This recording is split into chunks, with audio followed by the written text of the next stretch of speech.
Assalamualaikum warahmatullahi wabarakatuh. Perkenalkan, nama saya Sabrina Fatia Kansakustiwa dari Prodi Tata Busana S1 Fakultas Teknik Universitas Negeri Jakarta. Pada video kali ini saya akan menjelaskan tentang praktik uji bakar pada serat. Yang pertama ada kain katun.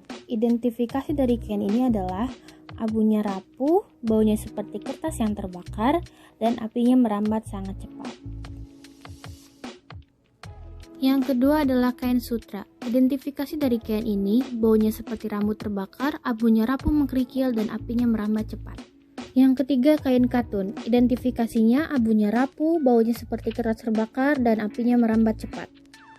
Yang keempat adalah kain sintesis. Identifikasi dari kain ini adalah seperti plastik terbakar, baunya seperti plastik yang terbakar, perambatan apinya perlahan, dan abunya lengket mengeras. Yang kelima adalah kain wol. Identifikasinya abunya rapuh dan mengkerikil, baunya sangat tajam seperti bau daging terbakar. Yang keenam kain rayon. Identifikasinya abunya rapuh, baunya seperti kertas terbakar, apinya merambat cepat. 7 kain sintesis. Identifikasinya seperti plastik terbakar, baunya seperti plastik yang terbakar, perambatan apinya perlahan, abunya lengket mengeras. 8 kain nilon. Identifikasinya abunya hitam. 9 benang poliakrilik. Identifikasinya abunya hitam lengket. 10 kain sintesis. Identifikasinya seperti plastik terbakar, baunya seperti plastik yang terbakar, perambatan apinya perlahan, abunya lengket mengeras.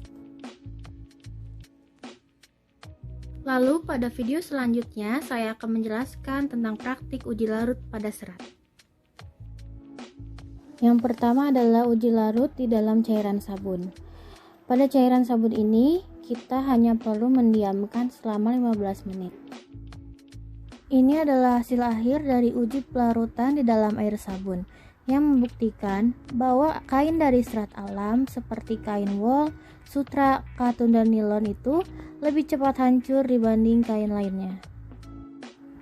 Uji larut selanjutnya adalah merendam kain di dalam minyak singer yang diibaratkan ketika kita sedang menjahit. Rendam kain selama 15 menit. Dan ini adalah hasil akhir dari uji larut di dalam minyak singer yang membuktikan bahwa kain dari serat alam seperti kain wol, sutra, katun, dan nilon itu lebih cepat hancur dibanding dengan kain-kain lainnya. Dan yang terakhir adalah uji larut di dalam air cuka yang diibaratkan sebagai keringat manusia. Rendam kain selama 15 menit. Dan inilah hasil akhir dari proses pelarutan di dalam air cuka. Di sini dapat kita buktikan bahwa kain-kain yang berasal dari serat alam seperti kain wol, sutra, rayon, dan katun itu lebih cepat rusak dibanding kain-kain lainnya. Dan tugas yang terakhir ini adalah video yang akan menjelaskan macam-macam jenis anyaman yang ada pada kain. Yang pertama ada anyaman polos. Anyaman polos ini dapat dikategorikan sebagai jenis anyaman yang paling tua, paling sederhana, dan paling banyak dipakai dalam pembuatan kain. Berikut ini adalah nama-nama jenis kain yang menjadi contoh anyaman polos. Selanjutnya ada anyaman keper. Anyaman keper ini adalah suatu anyaman yang benang-benang lusinya menyilang di atas atau di bawah 2 benang pakan atau lebih, dengan silangan benang lusi sebelah kiri atau kanan bergeser 1 benang pakan atau lebih untuk membentuk garis diagonal atau garis keper. Dan ini adalah jenis kain yang menggunakan anyaman keper.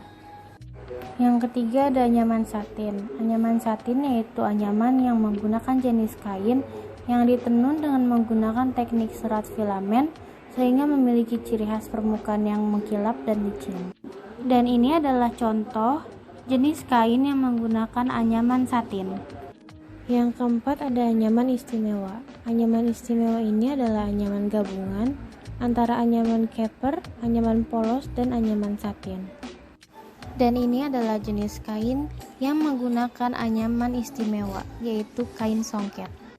Selanjutnya ada anyaman lusi, dan ini adalah salah satu jenis kain yang menjadi contoh anyaman lusi, yaitu kain spandek.